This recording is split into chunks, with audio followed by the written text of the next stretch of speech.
Olá, boa tarde, todas, todes, todos. Estamos iniciando a quarta e última sessão do GT, Gestão Cultural, Identidades e Territórios, que integra o sétimo diálogo sobre gestão cultural, uma realização do coletivo de gestão cultural, que pertence à Universidade Federal da Bahia, e também à Universidade Federal do Recôncavo da Bahia. Então, este é um evento numa parceria interinstitucional. Eu sou Isabela Silveira, integro o coletivo, sou doutoranda em Cultura e Sociedade, no pós-CUT, na UFBA. Sou uma mulher mestiça, de pele branca, olhos castanhos, cabelo crespo curto, preto, meio desnivelado para o lado direito. Estou usando um headphone, um fone externo de ouvido, colar colorido, blusa pink. Atrás de mim, uma parede cor de areia e um quadro com algumas baianas coloridas.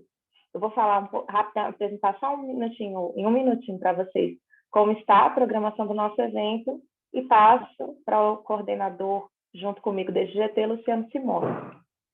Este é o evento, como eu disse, é o sétimo Diálogos. Ele iniciou ontem, segunda-feira, 1º de março de 2021, e vai até amanhã. A gente está terminando agora as sessões do que a gente chama de trocas, que são os grupos de trabalho, e às 17h30 temos uma partilha que se aproxima um pouco de um relato de experiência, tratando de espaços culturais amigáveis e acessíveis. Contará com a mediação do próprio Luciano Simões, da minha colega Natália Leal, e participação de Alenberg Quindim, da Fundação Casa Grande, Andresa Nóbrega, do Vencer Acessibilidade, e minha participação também. A gente tem também amanhã um diálogo, às 10 horas da manhã, que é como uma palestra, também bastante instigante. E de noite teremos uma provocação do Victor Witt, um autor peruano, que tem uma tese bastante interessante sobre desculturalizar a cultura, e amanhã vai falar para a gente sobre uso do tempo livre, cultura, práticas das pessoas na contemporaneidade, tudo isso ao vivo, pela YouTube, grande parte está no YouTube, os grupos de trabalho aqui em salas fechadas no Zoom, e em breve vai estar tudo disponível também no nosso canal, certo? Programação completa no site da gente, que é o Coletivo Gestão Cultural. Passo a palavra para o Luciano para a gente já iniciar essa sessão. Obrigada. Boa tarde, Isabela. Prazer estar aqui dividindo essa coordenação com você. Boa tarde a todas, todos e todos presentes. Eu sou Luciano, professor da Universidade Federal do Recôncavo da Bahia. Eu tenho cabelos grisalhos, uso cavanhaque, estou vestindo uma camisa vermelha. Atrás de mim tem um livro, tem uma estante de livros, com também um artesanato ali de um violeiro.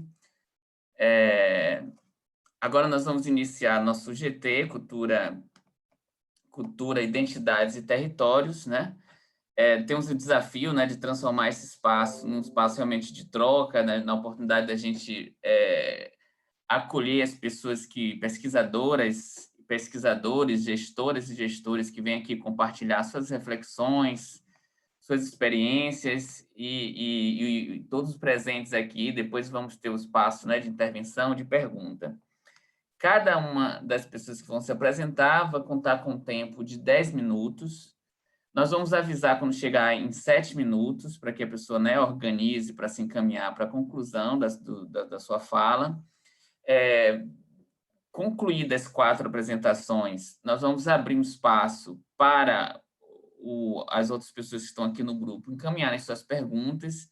Isso pode ser feito, a pessoa pedindo a palavra aí, e abrindo a câmera e o microfone, fazendo sua pergunta, ou através do chat.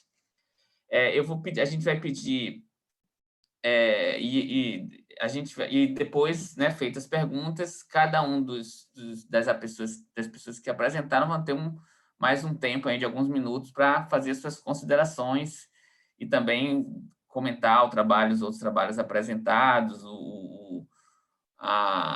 digamos assim, os alinhamentos que tem, porque em cada sessão a gente buscou, né, aproximar trabalhos que tem algum tipo de... a gente reconhecer algum tipo de diálogo.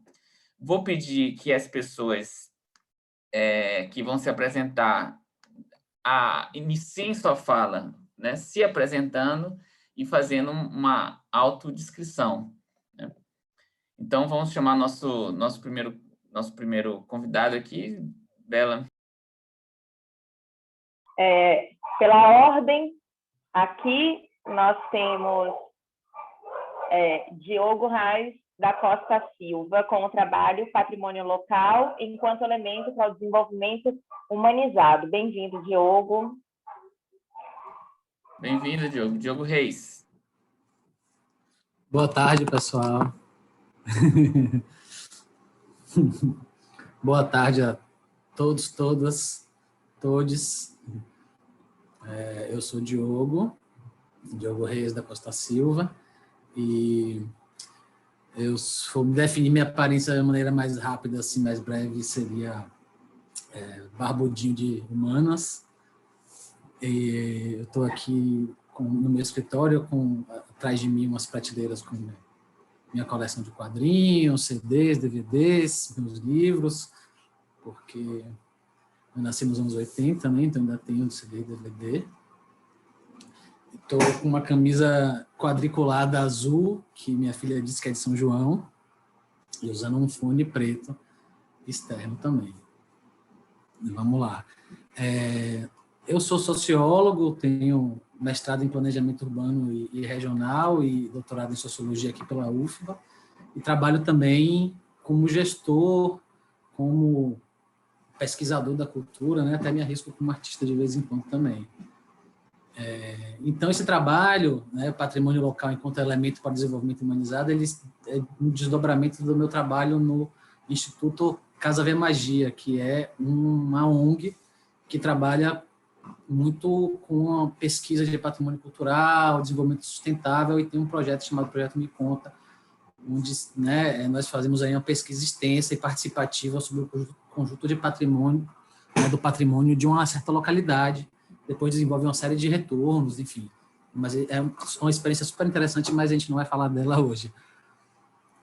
Mas ao longo dessa trajetória, também o Instituto publicou um livro que eu organizei, o professor Luciano Simões deu uma contribuição super importante, assim, super especial, que sistematizava um pouco essa metodologia de pesquisa de devolução, e nessa trajetória surgiu essa necessidade de pensar um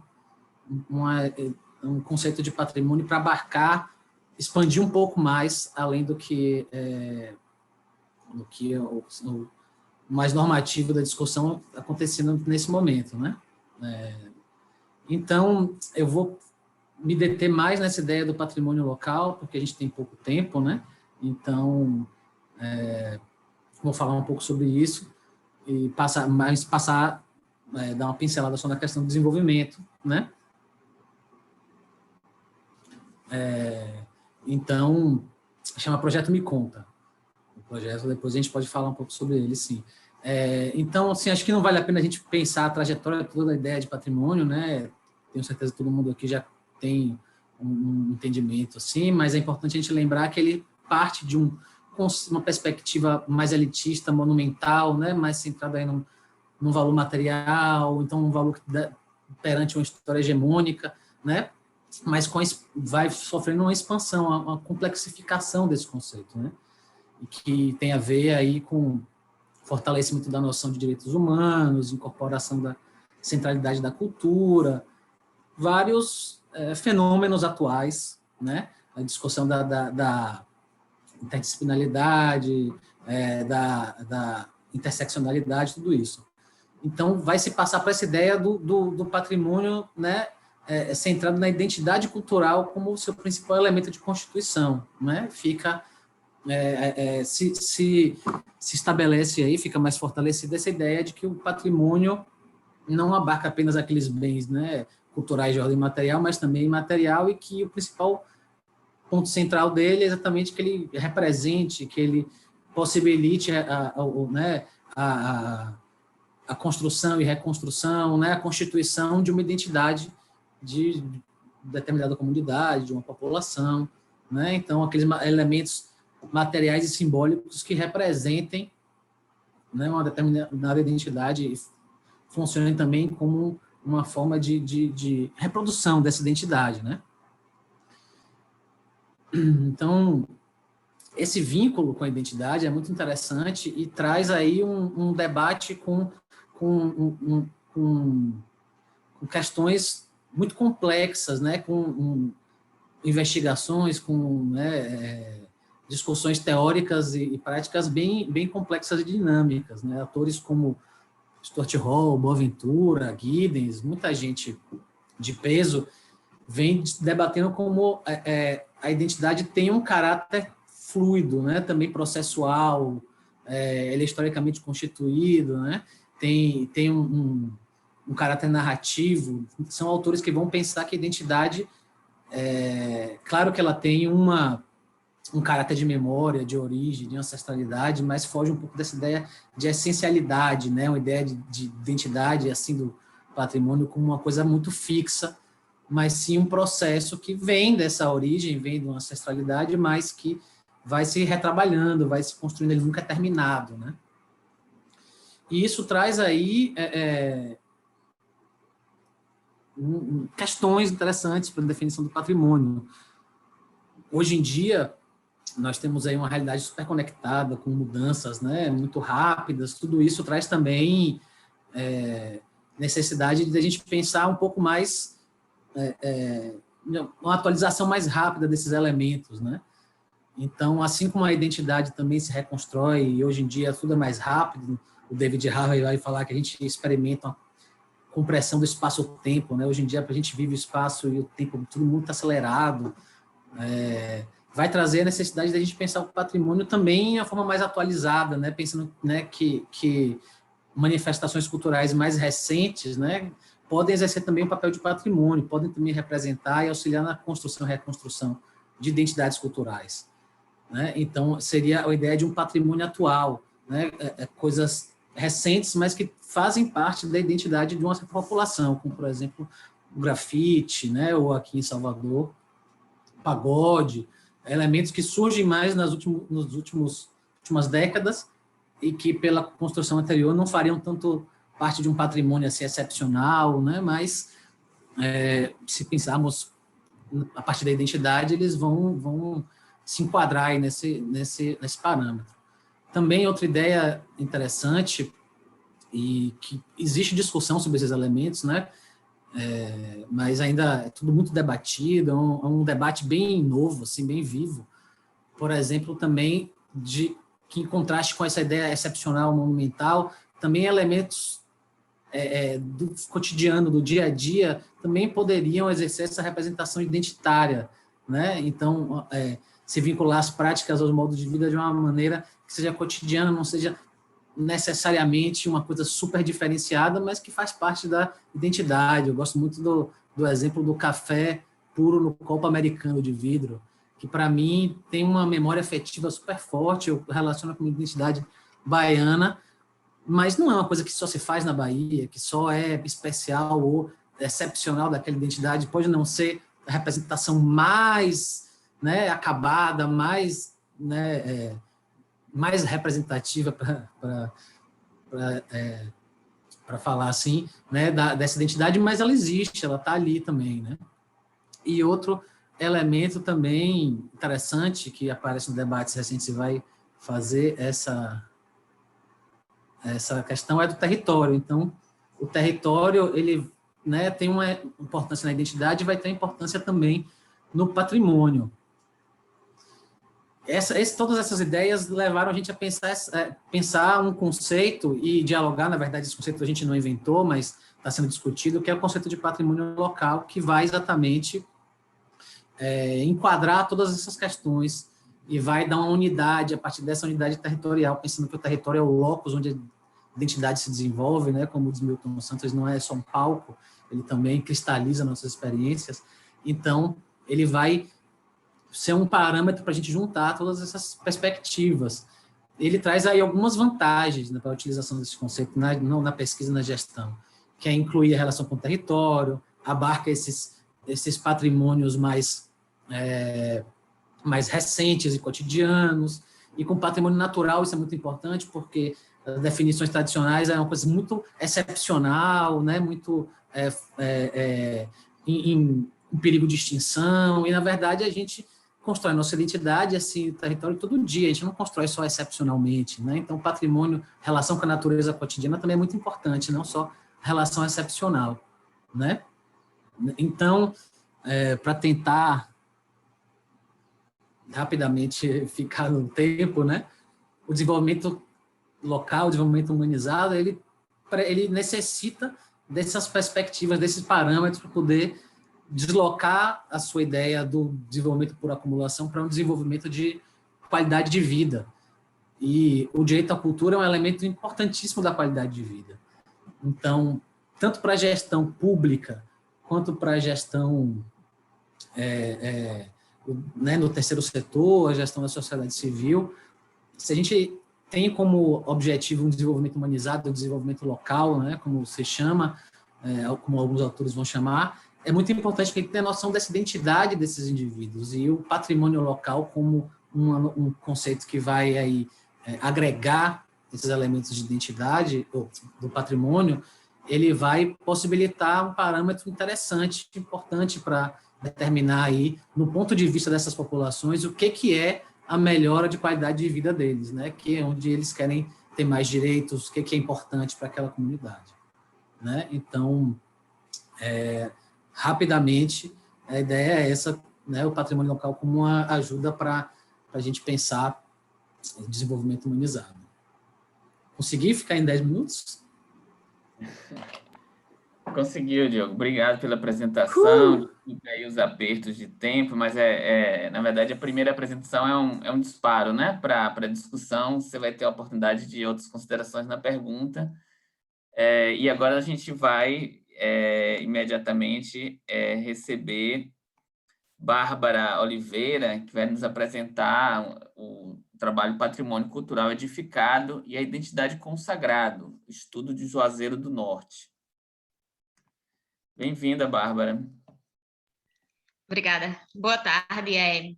Também eu vou tentar definir bem rapidamente. Eu sou uma mulher negra, estou usando uma blusa preta, atrás de mim tem uma parede creme com uma réplica bem ruim da Santa Ceia. Meu trabalho, ele faz parte do projeto de mestrado a qual eu estou vinculada no momento. Eu sou historiadora, bacharel em administração pública, e atualmente eu estou no mestrado em avaliação de políticas públicas na Universidade Federal do Ceará. Na universidade, eu desenvolvo um projeto sobre os usos do patrimônio cultural no processo de regionalização do turismo no interior do Ceará. E aí, esse trabalho que eu apresento hoje, ele é um recorte da minha pesquisa, que eu já venho desenvolvendo desde a época da graduação em administração pública, e ele vai especificamente tratar de alguns espaços que são constituídos a partir dessa dimensão do sagrado, apesar de que no Juazeiro do Norte, que é o locus de estudo e o objeto do trabalho em questão, ele tem muito esse vínculo e essa relação com a imagem do divino e do sagrado, justamente por conta do Padre Cícero. Mas só para situar, o Juazeiro do Norte, ele é o terceiro maior município do estado do Ceará, só atrás da capital, Fortaleza, e de Caucaia. Atualmente, a população dele está com um pouco mais de 270 mil habitantes, de acordo com os dados do IBGE do ano de 2020, e ele tem uma relação muito tênue, muito tênue mesmo, com a imagem do Padre Cícero.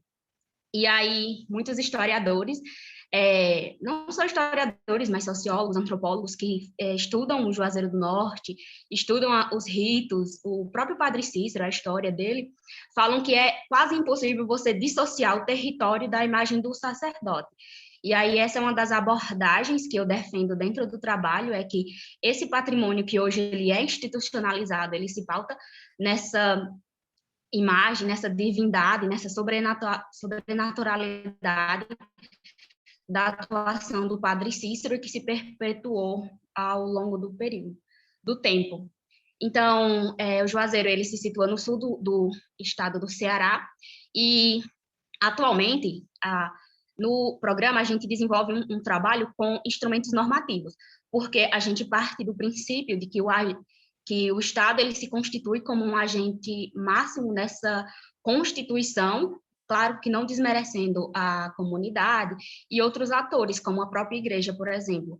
Mas no processo de institucionalização, o Estado ele é colocado dentro do nosso trabalho como o principal agente. E aí a gente trabalha com leis, decretos, políticas públicas que nos permitam discutir sobre esse processo de patrimonialização dos bens em Juazeiro do Norte. Esse trabalho específico, eu parti de um espaço determinado, que, pelo menos na nossa concepção, na minha concepção, pelo menos, ele se apresenta como um caso exemplar, que é a Colina do Horto, no Juazeiro do Norte, e mais na frente eu vou explicar por quê. E aí, só para situar um pouco mais, a gente trabalha com a ideia de cenários artificiais defendido num trabalho, numa tese de doutorado de uma professora, que é a Maria Paulo Jacinto. Por que cenários artificiais? Hoje, diante da análise das políticas públicas, a gente tem uma concepção de que o patrimônio institucionalizado ele vai muito ao encontro das dinâmicas socioeconômicas que as romarias proporcionaram. E, nesse sentido, as romarias elas ganham muito mais destaque no final da década de 90, início dos anos 2000. E aí a gente usa como marco nesse processo, justamente para corroborar com esse nosso argumento, o plano diretor da cidade. No plano diretor da cidade, das 8 linhas estratégicas do plano de desenvolvimento, é pontuado na primeira linha, tornar o Juazeiro, e foi até audacioso, um dos maiores centros de romaria da América Latina. Não é do Ceará, não é do Brasil, é da América Latina.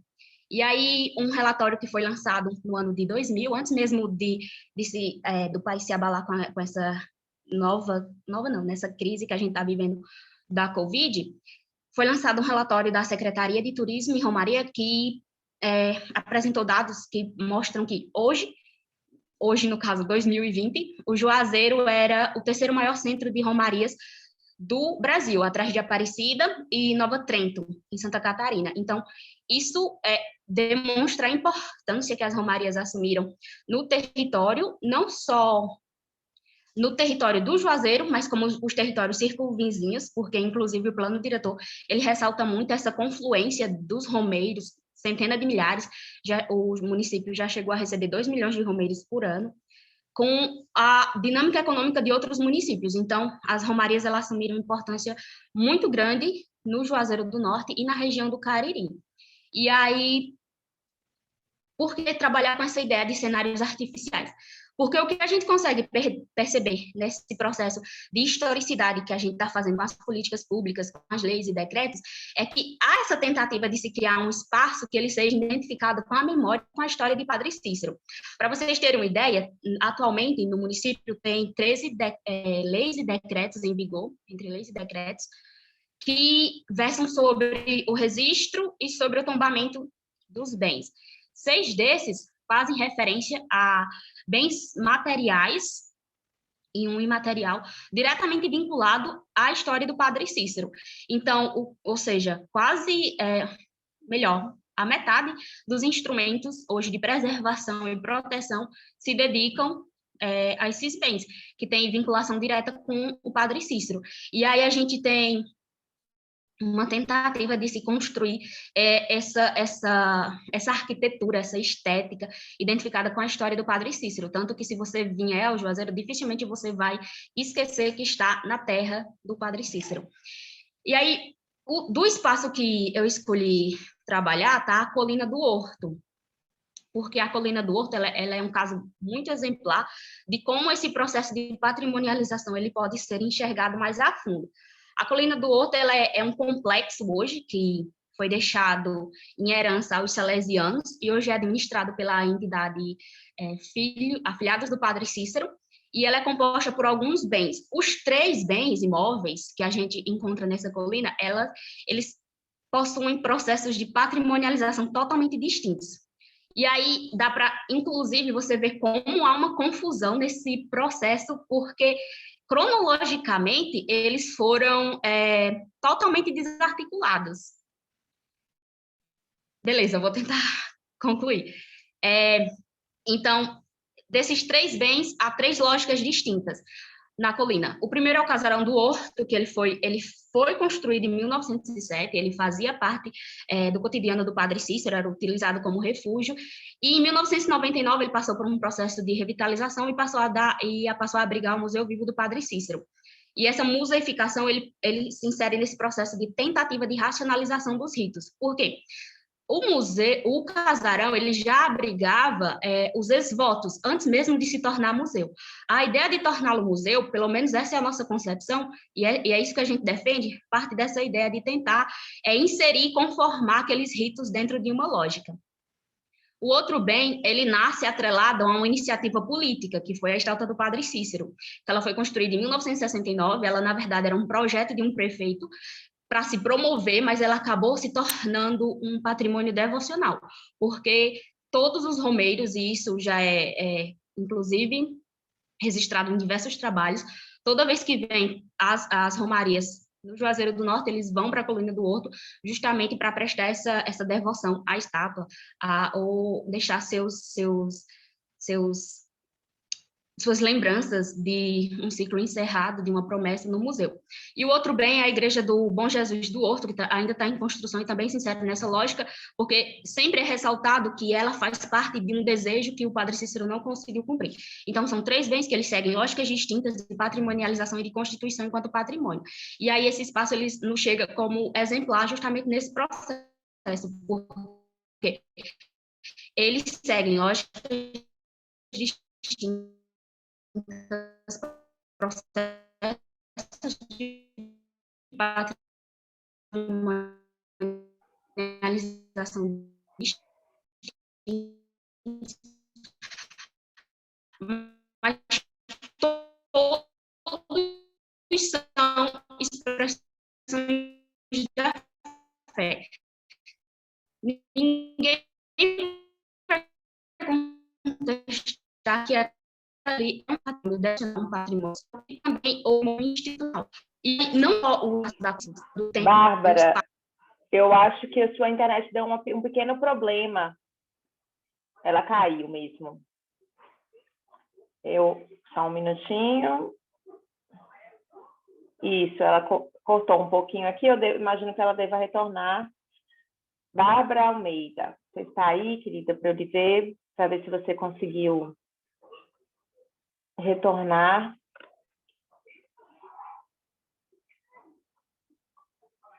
Só um minutinho, pessoal. Tava ótimo, né, Lu? A gente conseguiu pular todas as fogueiras virtuais. Aí a internet inventa essa onda agora. Veja só.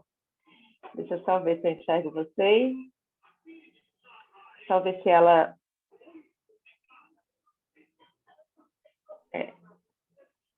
Vamos ver se ela dá notícia, se houver uma dificuldade maior, né? A gente segue com a apresentação seguinte.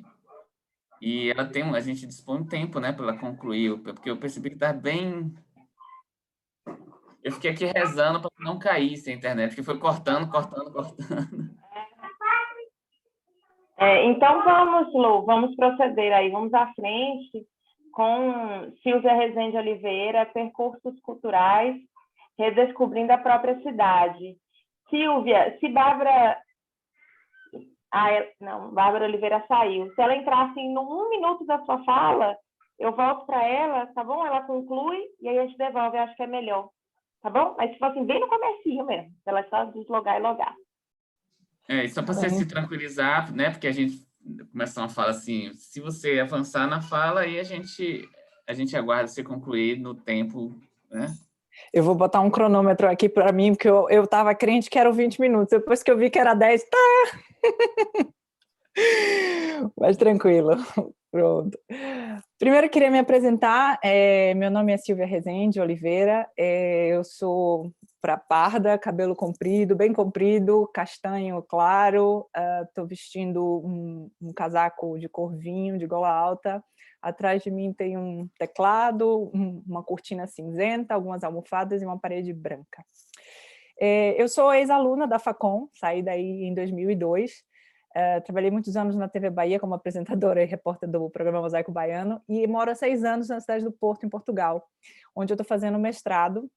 E a minha pesquisa, minha área de investigação, embora eu sempre tenha trabalhado com cultura, eu inventei de me meter um pouco com turismo, um pouco com patrimônio também. Acho que a minha apresentação tem bastante a ver, inclusive, com a do Diogo. O tema da minha apresentação sobre percursos culturais, eu comecei a pesquisar isso antes do mestrado, porque quando eu vim para Portugal eu me senti muito fora de contexto, né? Eu não me sentia parte da cidade, porque eu tinha uma ligação muito forte com a cultura baiana. Então eu comecei a participar desses programas que existem aqui, que muitas entidades oferecem, que são percursos pela cidade, guiados, né, em que são apresentados temas. Tem temas e é uma história que vai sendo contada pela cidade, né? E aquilo foi me ajudando a criar laços com a cidade, eu fui percebendo a força daquele tipo de atividade. Eu não sei se em Salvador já tem muita coisa nesse perfil, se tiver, me desculpem, mas eu achei muito interessante e comecei a tentar entender quem fazia, mapear os temas, os objetivos, as áreas da cidade de cobertura, quem eram os promotores, como era a frequência, né? Hoje você tem isso toda semana, agora não, com Covid já não tem, mas a gente está totalmente fechado aqui. Mas havia semanas que você tinha 4, 5 entidades oferecendo esse tipo de atividade, que é um programa de lazer muito procurado.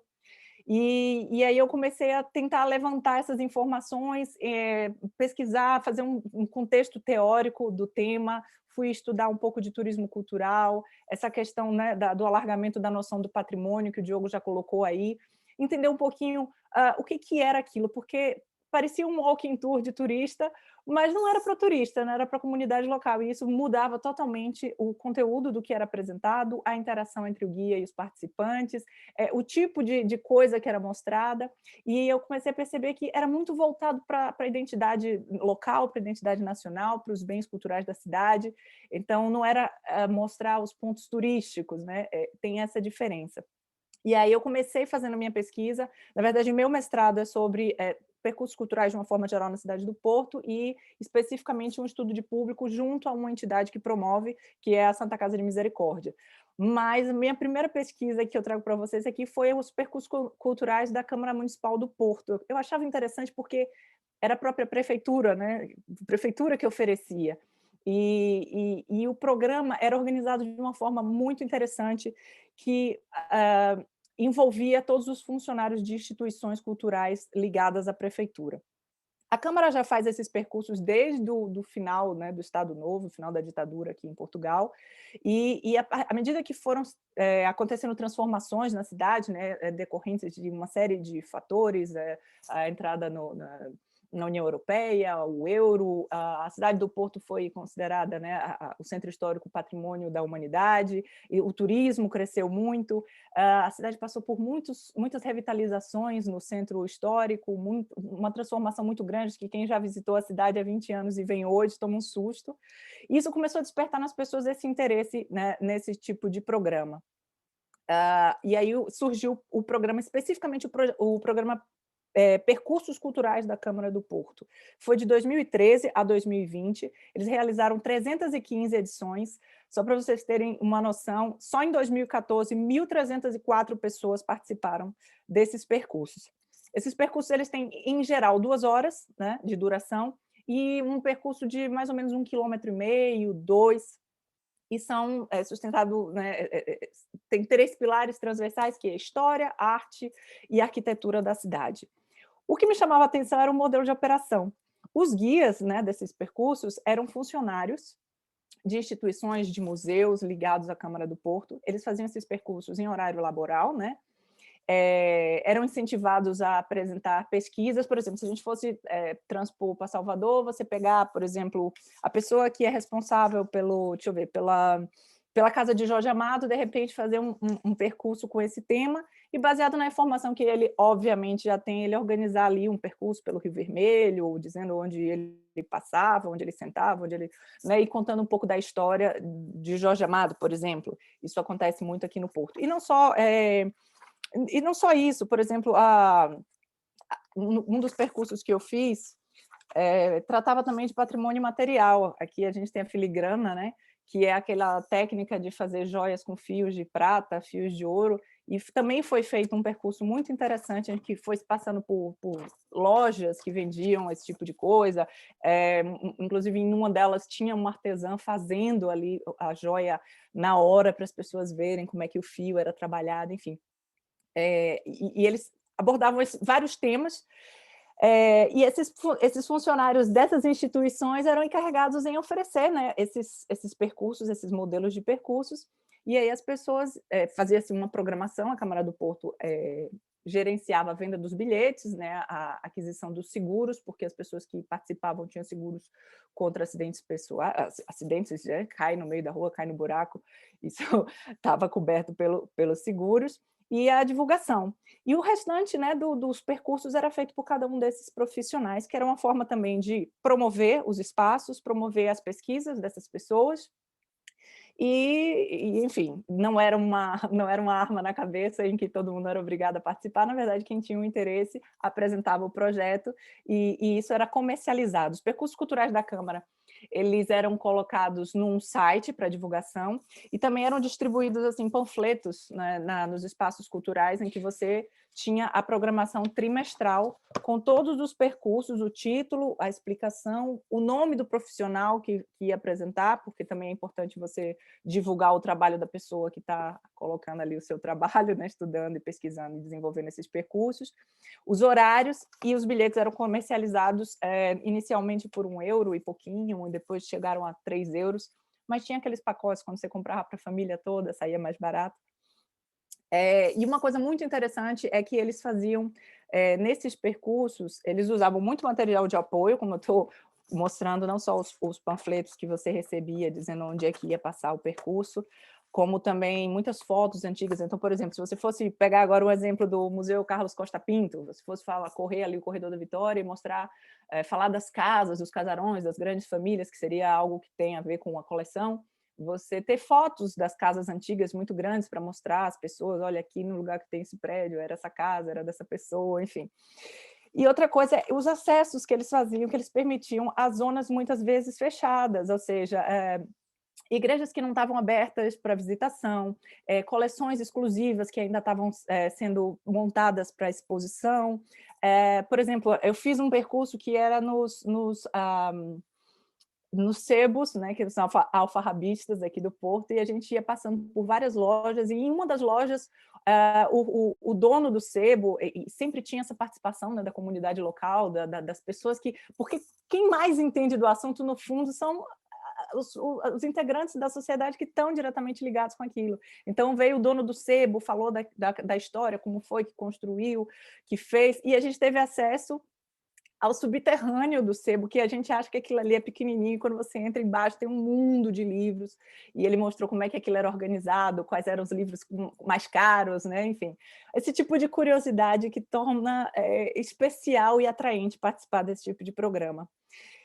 Eu trago isso porque eu acho que é de fundamental importância. Eu já participei em Salvador de um percurso, não era pedestre, foi um percurso ligado ao Espaço de Caribé, onde a gente fez uma visita a todas as obras de arte dele na cidade, e isso me marcou muito, por isso eu sou suspeita, eu sempre gostei desse tipo de atividade, porque é importantíssimo, né, para a valorização do patrimônio cultural. É inevitável que a gente só estima o que a gente conhece, né, e isso tende a preservar aquilo que a gente estima. Então, transmitir essas informações, fazer com que os passeios pela cidade façam sentido para a comunidade, você passar por ali e não ser só um casarão, é o casarão daquela pessoa que fez aquilo, enfim, tudo passa a ter um gostinho especial, e cria, né, fortalece a identidade local, cria laços com os espaços. Para mim isso foi incrível, porque eu andava pela cidade e não sabia nada, e de repente tudo tem uma história, tudo tem uma curiosidade, você acaba se sentindo parte daquilo, né? E é uma atividade de lazer muito procurada, inclusive, pelas pessoas mais velhas, por isso que agora eu estou fazendo esse estudo de público para entender quem são as pessoas que visitam, por que visitam e do que elas gostam, né? A satisfação também. E, enfim, patrimônio, como já disse o Diogo, patrimônio é qualidade de vida. Eu acho que são atividades que contribuem em muitos sentidos e que aqui no Porto tem se tornado cada vez mais comum. Depois, para mim foi muito difícil fazer essa parte de contextualização teórica, porque existem poucos autores com publicações sobre o tema.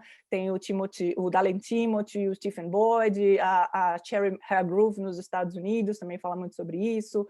Achei um estudo exatamente sobre isso em Hong Kong, né, que a própria prefeitura, o próprio governo começa a fornecer nas cidades esse tipo de programa.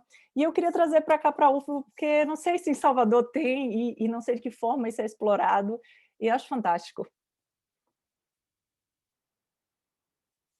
Olha, Caminhada Salvador Negra. Pronto, é isso. Pronto, Desculpa, já eu seguiram não as li. sugestões. Desculpa, não li os comentários, que eu fiquei com medo de me desconcentrar no tempo. Mas você tem aí, Silvia, grato pela sua apresentação, você tem a oportunidade aí de ler os comentários e perguntas e já incorporar na sua retomada de sua palavra. Tá bem. E agora, para a gente ter muito bacana sua apresentação, para a gente ter um bom aproveitamento do tempo aqui. A Bárbara retornou. Vamos, então, chamar Rafaela Bárbara, ou Frederico. acho que a Bárbara está retornando agora. Eu fiz uma coisa errada aqui sem querer. Achei que ela estava travada e achei que eu ia removê-la. Era melhor, ela está logando agora, tá? Aí só para a gente se localizar aí. Aí eu acho que é melhor a outra Bárbara Ramos fazer a apresentação, tá? Quem está hoje, Lu, você não estava no momento, Bárbara Eleodora Andrade Ramos, que vai fazer a apresentação, que ela é coautora, juntamente com Rafaela Marisco dos Santos, Rafaela Marisco dos Santos, Frederico Lustosa da Costa, e o trabalho é Economia Criativa, Bases Teóricas para Identificação e Mapeamento de Territórios Criativos. Bem-vinda, Bárbara. Eu estou resolvendo aqui a questão de Bárbara Almeida. Tá certo. Então, ela falará quando eu terminar de falar. Certo. Então, boa tarde a todos e todas. Enfim, a nós que estamos aqui resistindo e mostrando que a pesquisa vale a pena e que a gente está aqui para construir juntos, né? Então, o meu papel aqui, esse trabalho, a construção a partir de um trabalho maior de pesquisa ligado à FAPERJ. Eu fiz o meu mestrado lá. Então, deixa eu falar um pouco, que eu me chamo Bárbara, né? Sou morena clara, tenho um cabelo curto, na altura do pescoço, uso óculos, estou com um vestido colorido, bordado e tal, bem criativo, e atrás de mim tem estante de livros e uma janela com a tela, né? Então, como eu estou dizendo, trabalho parte dessa perspectiva maior, né? Então, é um recorte do trabalho, onde se discute, a partir de uma revisão sistemática da literatura, né? Alguns conceitos chaves sobre a questão da economia criativa e tudo que envolve. Mas antes, eu gostaria de ler aqui um pedaço sobre a economia criativa, que ela está relacionada diretamente com criação, planejamento, produção, difusão, distribuição de produtos e serviços, e tem por base o capital intelectual, a criatividade, o nível de conhecimento e de recursos materiais disponibilizados. Então, assim, em resumo, né, vocês vão ter a oportunidade de ler o texto, a economia criativa compõe diversas áreas, né, e o aspecto da geração de produtos com base no trabalho da criatividade é que aceita-se no mercado, né, capaz de gerar lucro. O que é que através da cultura se gera lucro? Né? Essa relação da economia criativa e essa geração de renda e emprego é que vem trazendo uma série de estudos e trabalhos sobre o empreendedorismo cultural e toda essa questão que está se falando hoje, como o aspecto cultural e o trabalho criativo pode propiciar uma maior qualidade de vida e uma apropriação desses territórios. Então, o trabalho parte para essas bases de identificação para se criar um mapeamento desses territórios criativos e estabelecer políticas de apropriação por parte dessas populações daquilo que é da sua memória, do que é do seu patrimônio, né? Então, no artigo, no decorrer do artigo, vocês vão ler a distinção entre a economia da cultura e a economia criativa, né? A questão da indústria cultural e a indústria criativa, a concepção junto à Unesco, né, do que o termo da indústria cultural se refere às indústrias de criação e produção, e se observar a indústria criativa, que engloba todos os outros setores da produção. Outro aspecto também é a questão dos espaços e territórios criativos. Quando se está falando desses que chamam, eu já vi um trabalho lá no Chile, sobre os recorridos, né, que são a apropriação das comunidades sobre a sua memória histórica dos seus locais, né? Tanto que, recentemente, eles fizeram um museu sobre o estalido, né? Sobre o evento que houve de insurgência da população, né? Contra o ditame de um governo autoritário, né? Então, sobre esses territórios criativos, que é aqui que a gente pega o Plano Nacional de Cultura, né, que se refere a bairros, cidades, regiões com potenciais criativos, e são capazes de promover e integrar a população local, né, numa concepção de ser sustentável, né, de ser um território que promova o desenvolvimento de forma que atenda às necessidades da comunidade local. E também sobre essa concepção desse mapeamento que resulta daí, né, resgatando esses conceitos, né, na pesquisa bibliográfica, se pôde fazer uma distinção entre esses termos, né, e a relevância desse para o encaminhamento de um projeto, para, com esse foco na potencialidade da economia criativa, do ser criativo, né, o desenvolvimento no Estado do Rio de Janeiro, em específico, né, com a elaboração de uma metodologia experimental, em que esse mapeamento poderia ajudar no subsídio de políticas públicas para esses territórios, né? Também, outro aspecto desse mapeamento das potencialidades culturais é resgatar a história, né, e as expressões culturais existentes através dos equipamentos culturais, dos projetos culturais, né, e das políticas culturais que seriam implementadas nesses territórios. Então, a importância desse mapeamento é justamente apropriar-se, né, a população, ter conhecimento do que se tem nesse território e poder reivindicar junto aos órgãos que mobilizem verbas e conhecimentos para o atendimento dessas concepções, né? Uma outra fala final que eu gostaria de deixar aqui eu estou lendo porque, como eu sou uma coautora, né, não fui eu que fiz a pesquisa mais profunda, meu tema é gestão cultural e não territórios criativos, uma fala final aqui seria o seguinte, que até agora, né, o papel tem sido assumido por governos estaduais, municipais e, às vezes, pelo próprio governo federal. Mas a legitimação deve ser buscada nas percepções e práticas das populações envolvidas, sem as quais, de fato, não se pode configurar o tecido das relações sociais, econômicas e simbólicas que caracterizam o território criativo. Novamente, é essa concepção, onde as pessoas se apropriam dos seus potenciais criativos, a possibilidade de não haver uma malversação, né, de se apropriar por um só e ser uma coisa coletiva, né? O mapeamento é justamente para apropriar a população disso.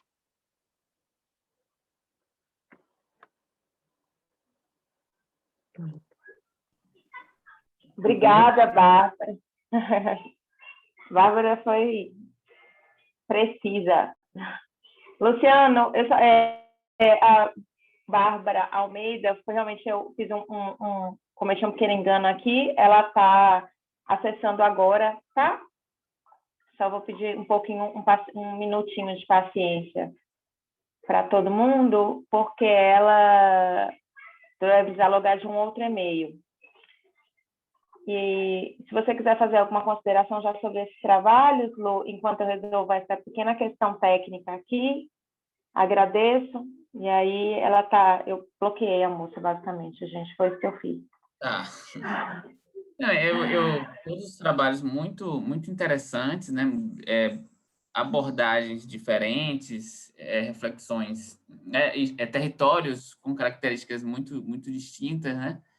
Mas eu acho que tem em comum essa questão primeiro, do reconhecimento do que é patrimônio cultural, né? O que é que pode ser identificado como patrimônio cultural. De alguma forma, todas vocês falaram também de uma relação entre patrimônio e desenvolvimento. O Diogo traz aí uma perspectiva de desenvolvimento que ele chama humanizado, né? Que não é do acúmulo econômico, mas do bem-estar das pessoas. A Silvia traz uma experiência interessante que ela viveu, né, ao chegar na cidade do Porto, depois se transformou no seu interesse de pesquisa, mas ela também pensando muito aqui na terra dela, né, Silvia, de Salvador, como é que isso... e aí você já recebeu dicas aqui do público, de coisas que estão em curso aqui. E Bárbara também trazendo a discussão sobre metodologia, né, desse mapeamento. Eu vou trazer uma problematização comum para vocês três, e depois, quando a Bárbara chegar, a gente inclui ela na conversa. Como é que a gente... Eu queria problematizar aqui os riscos de quando a gente faz mapeamento de patrimônios culturais ou constrói percursos que passam a ser visitados, ou reconhece alguns elementos como patrimônio, que também pode se transformar em um elemento de economia. Como é que a gente não... Os riscos de se prevalecer certos referenciais culturais de patrimônios que são mais assimiláveis, né, e que são historicamente já mais reconhecidos, mais visibilizados, e outros manifestações que às vezes são mais confrontadoras, ou às vezes fazem parte de grupos que não são lembrados quando se pensa na identidade daquele território, né? Só a gente trazendo até um exemplo aqui da Bahia, você tem o Recôncavo da Bahia, a gente pensa logo no samba de roda, na capoeira, mas você tem um hip hop aqui dentro, por exemplo, enfim, você tem manifestações e você tem manifestações mais contraculturais, né? A pichação, por exemplo, não deixa de ser uma manifestação. Então, eu queria problematizar na perspectiva de cada um de vocês como é que a gente lida com esses riscos de certas manifestações ou percursos prevalecerem sobre isso, e como é que os grupos, na sua diversidade, em cada um desses territórios, participam desses mapeamentos e do uso desses mapeamentos, né? Mapeamentos que se transformam em políticas públicas, o que não se transformam também, porque pode ter certas manifestações culturais que não é de um interesse de entrar, né, em programas, né, em projetos dessa natureza. Enfim, uma provocação para a gente... Não precisamos ter respostas definitivas, é só para dar a umbigada aqui, como diz a Isabela, né, da gente botar na roda aqui. Então, eu queria colocar assim brevemente, com base no levantamento de base teórica, né? Tem um autor, são 3 autores, Glossa Oliveira, são 4, Glossa Oliveira, Azevedo, Tirelli, de 2014, que eles definem assim: o território criativo refere-se ao espaço ocupado por manifestações criativas materiais e simbólicas, que integram pessoas que vivem como residentes, comerciantes, produtores, consumidores ou frequentadores, que se ligam ao lugar pelo elo afetivo estabelecido no decorrer de sua trajetória de vida.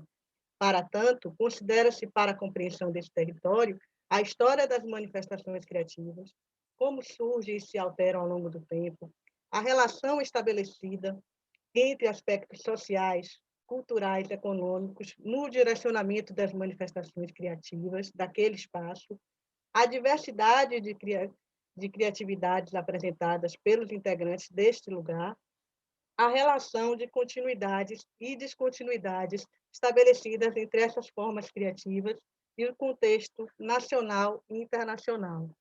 Então, responde um pouco, mas levanta outras questões aí, né? Que o estabelecer o criativo, ou estabelecer o que é definido como patrimônio do lugar, como identidade, como disse o colega Diogo, né? E se criar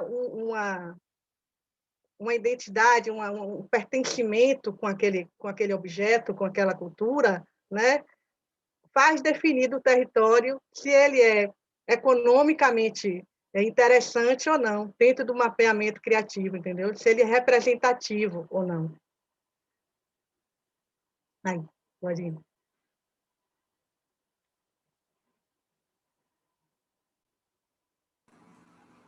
Tem ordem, não? Como é que a gente faz? Em Vai desordem. falando. Tu vai pegando a Melhor palavra. ainda. Muito melhor. A gente é uma pergunta super difícil de responder, né? Mas a gente pode pensar em dimensões diferentes, né? Uma dimensão teórica, por exemplo, eu acredito, no entendimento como pesquisador da área, que é a noção expandida, por exemplo, de patrimônio. Quanto mais a gente expande, mais a gente possibilita que essas manifestações que não estão exatamente as mais hegemônicas, ou aquela questão que eu trouxe do patrimônio cotidiano, que não é aquela coisa especial, que mais vai representar, né? Quando a gente expande esse conceito, abre a possibilidade para considerar essa. Não quer dizer que a gente necessariamente vai conseguir valorizar, né? Então a gente tem que conseguir fazer, transmitir, né, essa concepção teórica para uma concepção metodológica, né? Então, em termos práticos, eu acho que não tem uma solução definitiva, mas na minha trajetória, que eu observei trabalhando com esse tipo de pesquisa, né, esse tipo de proposta, de tentar dar voz ao maior número de pessoas possível. Então, eu acho que a ideia, por exemplo, de uma pesquisa que vai levar esse tipo né, de proposta, tem que contar muito com a população do lugar, né? Tem, idealmente, que eles também sejam pesquisadores junto com a equipe que se ela vier de fora. Tem que existir uma organicidade para conseguir caminhar nessa direção. Claro que isso não garante nada, né? A gente sabe que a ciência não é objetiva e não é nem imparcial, mas é possível, eu acho, criar algumas ferramentas assim, metodológicas para ajudar a gente a não se desviar tanto desse tipo de perspectiva, né? E é isso, mudar um pouco. Isso, num aspecto mais geral ainda, também essa coisa de deslocar um pouco o objetivo, né? Dessas empreitadas, assim, em vez de o que o mercado ele é muito competitivo e está sempre voltado para esses elementos que vão gerar mais acumulação, né? Então, se a gente consegue deslocar um pouco o objetivo de não, tudo bem, não é que a gente vai negar o mercado completamente, não é que não seja só se enquadrar no mercado, mas se enquadrar no mercado a partir de um parâmetro, né, de qualidade de vida, de liberdade, de direitos humanos, né?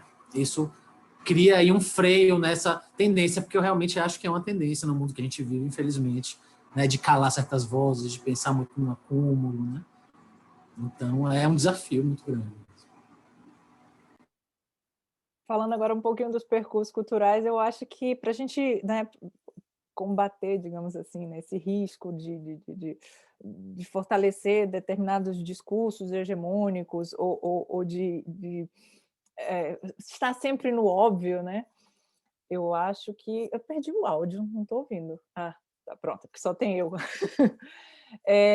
Aqui no caso dos percursos, eu acho que uma coisa interessante é que eles são organizados por grupos muito diferentes. Então, você vai ter o grupo da igreja, que vai ter um foco mais voltado para essa questão da religiosidade, das festas religiosas, dos santos, dos padroeiros, ligados também à questão patrimonial das igrejas, as obras de arte nas igrejas.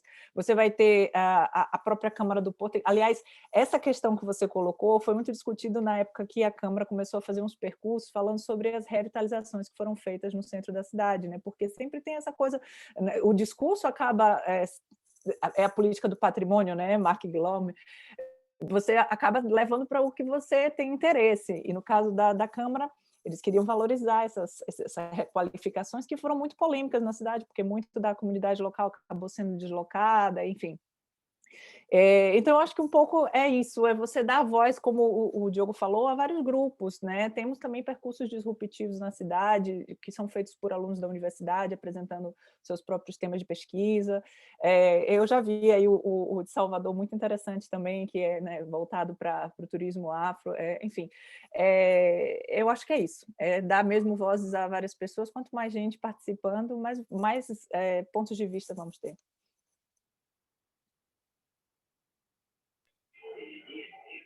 Eu fiquei um pouco tomada aqui na resolução dessa derrapagem tecnológica minha. Bárbara, mulher, volta, pelo amor de Deus.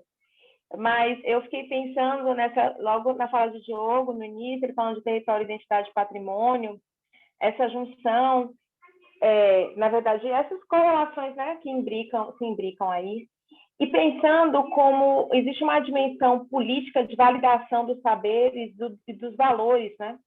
Como o patrimônio que a gente começa no Brasil, as políticas de patrimônio, muito baseado nessa lógica de pedra e cal, né? E depois a gente vai chegar sobre bens imateriais, registros de outra ordem e tal, que necessariamente precisam de entrar no panorama simbólico e existencial esses bens, para que eles possam ser vistos como bens, para que eles possam receber valor e sejam, então, reconhecidos. Assim.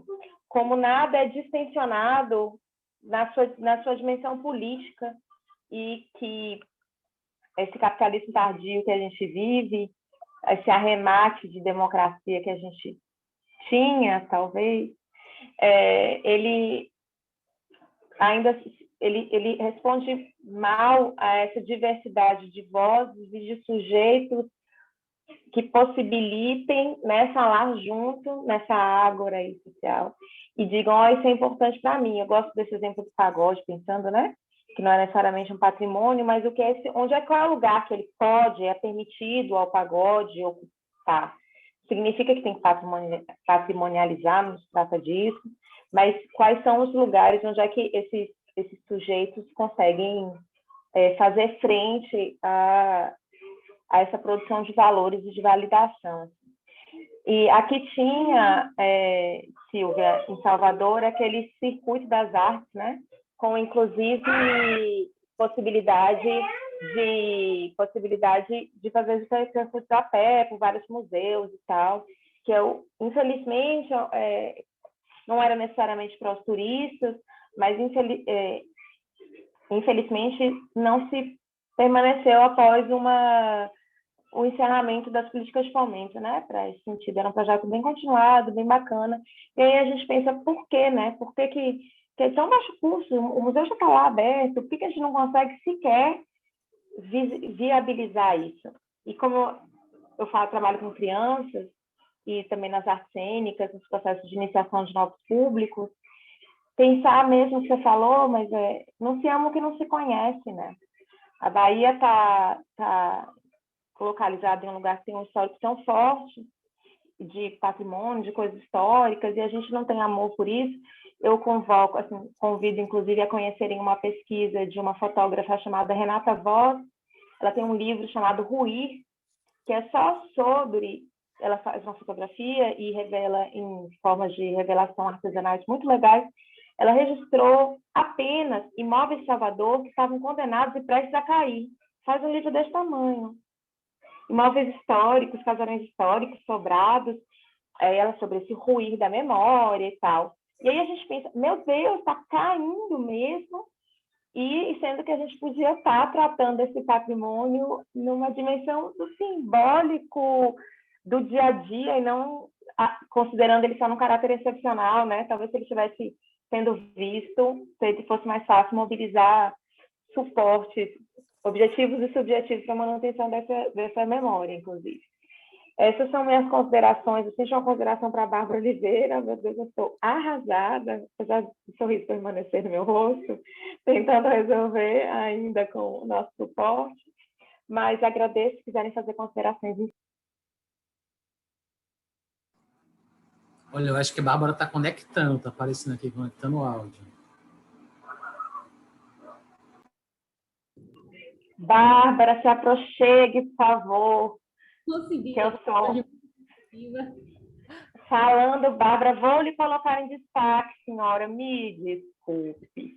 Fui eu mesmo que não sei o que eu fiz, apertei um botão errado e não estou conseguindo marcar você aqui. Peraí que eu vou colocar. Só um minutinho. Voltei. Pronto. É só... Deixa eu só falar aqui. Eu vou pedir para a Lu, pedir para você encerrar a sua fala no final das contas, né?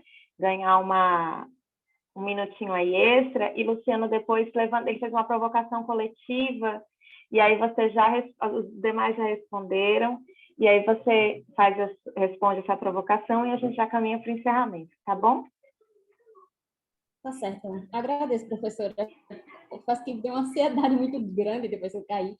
Mas, como eu estava dizendo, no território do Juazeiro, o município, o poder público, ele tem atuado incisivamente na constituição dessa identidade atrelada ao sagrado, principalmente no processo de patrimonialização desses bens. Então, boa parte dos bens hoje tombados e alguns registrados, até as iniciativas junto ao IFAM, elas se voltam para a tentativa de consagração, institucionalização desses bens, atrelada a essa imagem do Padre Cícero, essa dimensão da religiosidade popular, dos ritos do sertanejo.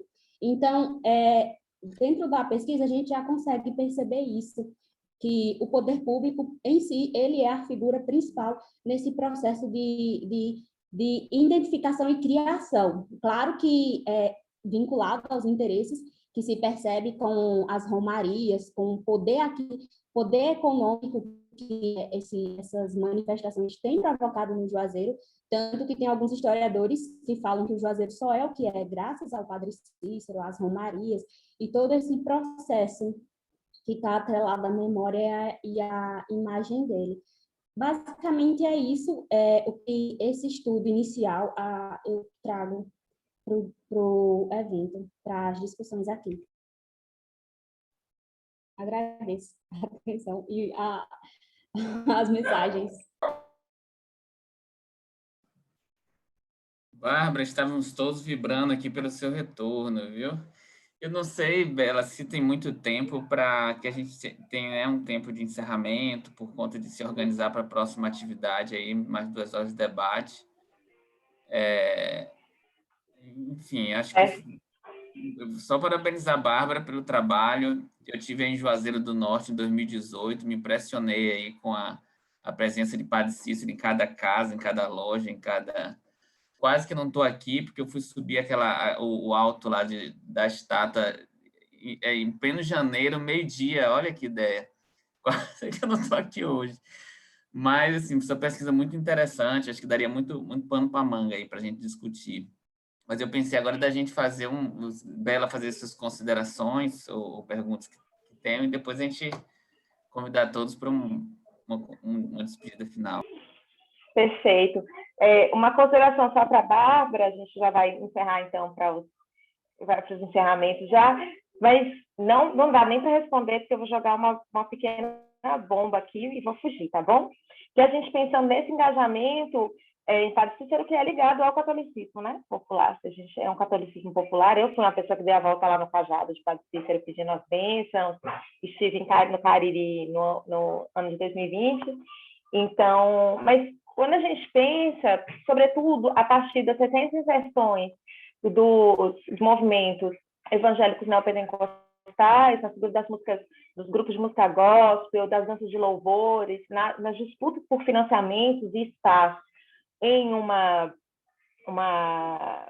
política cultural e linhas de fomento, a gente pensa, a gente tem muitas ressalvas, não acho que é tudo a mesma coisa, mas quando a gente pensa que são 13 decretos, 6 deles versam sobre um item ou 3, né, 3 bens que estão ligados a uma corrente religiosa assumidamente, onde é que essas fronteiras tão tênues se derretem, onde é que as subjetividades religiosas e os cultos religiosos se implicam, onde é que isso aproxima ou difere não sei, das manifestações afrodiaspóricas, não tem uma resposta, muito menos uma resposta simples, mas pensar também quais são essas afirmações de lugares, sujeitos, que estão dados através dessas políticas em termos municipais para aquele território, né?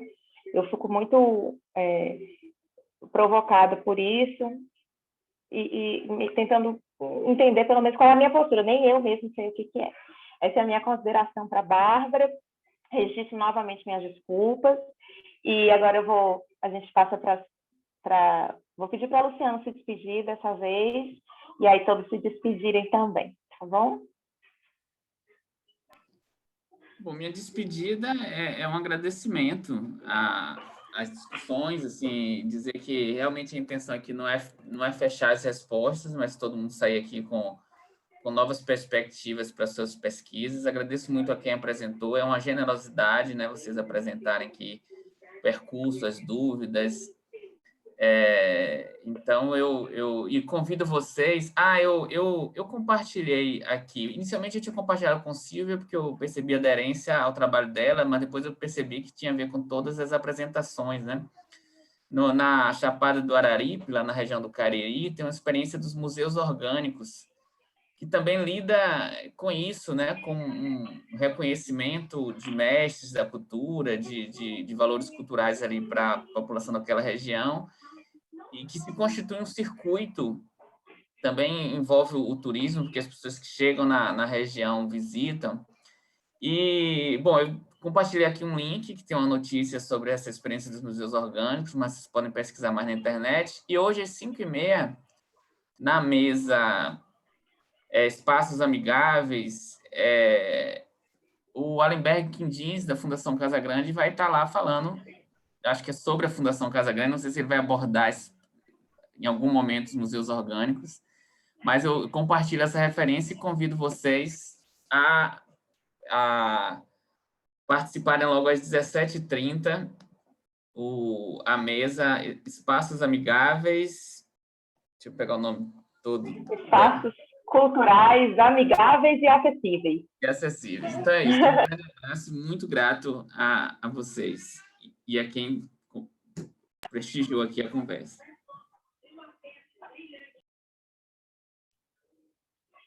Obrigada, gente. Queria agradecer a chance de participar aqui e obrigada também pelas dicas, vou dar uma olhada. Muito obrigada. Obrigada a todos aqui com vocês.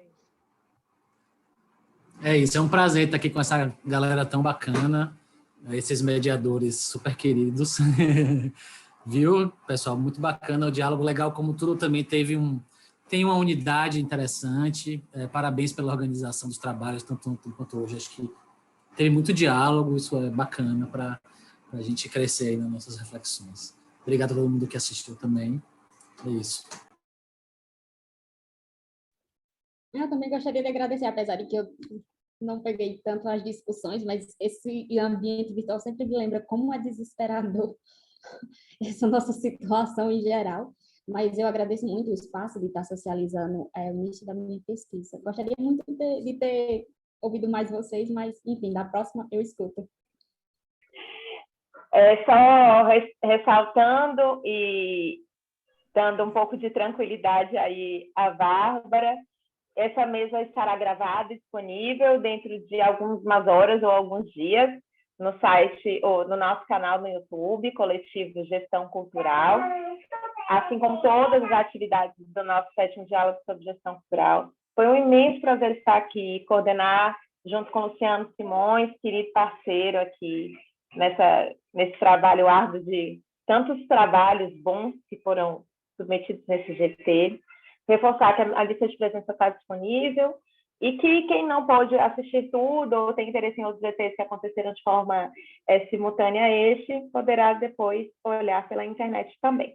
É isso, obrigada, se cuidem, usem máscara, a saúde da gente é o que importa, como disse um ótimo aluno, cuide da sua única vida, você só tem essa vida, cuide dela. Então, a gente está aqui, está de longe, mas como disse Thaís, assim como as cidades lá no norte, elas se conversam pelo rio, a gente segue também se conversando pelas redes, por esse mar aqui de mundos possíveis através da internet, tá bom? Em nome de todo o Coletivo de Gestão Cultural, muito obrigada. Encerro aqui essa gravação e aguardo vocês nas próximas atividades do diálogo. Tchau, tchau.